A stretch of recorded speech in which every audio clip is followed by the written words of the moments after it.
நற்செய்தி கூறுவராகவும் எச்சரிக்கை செய்வராகவும் வேண்டி நாம் தூதர்களை அனுப்பவில்லை. எனவே எவர் நம்பி சீர்திருத்தி நடக்கார்களோ, எவர் நம்பி இந்த வேதத்தை நம்பி, இறைவனை நம்பி, தூதரை நம்பி தன்னுடைய வாழ்க்கையை சீர்திருத்தி நடந்தார்களோ, வாழ்கிறார்களோ, அவர்களுக்கு அச்சமில்லை, அவர் துக்கப்பட மாட்டார்கள். நம்புங்கிறான், கடவுள் நம்புங்க, தூதர் நம்புங்க, வேதத்தை நம்புங்க. இப்போ சீர்திருத்திங்க, உங்களை சீர்திருத்திங்க. இப்படி மதம் கடந்து சடங்கை கலைந்து உள்ளத்தில் உணர்வா உள்ளட்சத்தை பின்பற்றுங்க. இது சீர்திருத்துறது. பாவம் புண்ணியம் இங்கே தான் இருக்குது. இப்படி எண்ணங்களில் தான் பாவம் புண்ணியம் இருக்குது. நம்முடைய செயல்களில் இருக்குது, நம்முடைய பார்வையில் இருக்குது, நம்முடைய வியாபாரத்தில் இருக்குது, நம்முடைய வாணிபத்தில் இருக்குது, நம்முடைய தொழிலில் இருக்குது, நம்முடைய உறவுகளின் நட்பிலையும் தான் பாவம் புண்ணியம் இருக்குது. அப்படிதானே?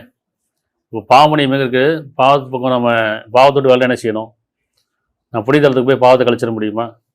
எண்ணம் மிக சீராகாமல், எண்ணம் நல்லெண்ணம் இல்லாமல் புனிதலங்களில் போய் நான் பாவத்தை கழுவிட்டு வந்துடுறேன், நான் புனிதலத்துக்கு போனோன்னே என் பாவம் கழிஞ்சிருன்னு சொல்ல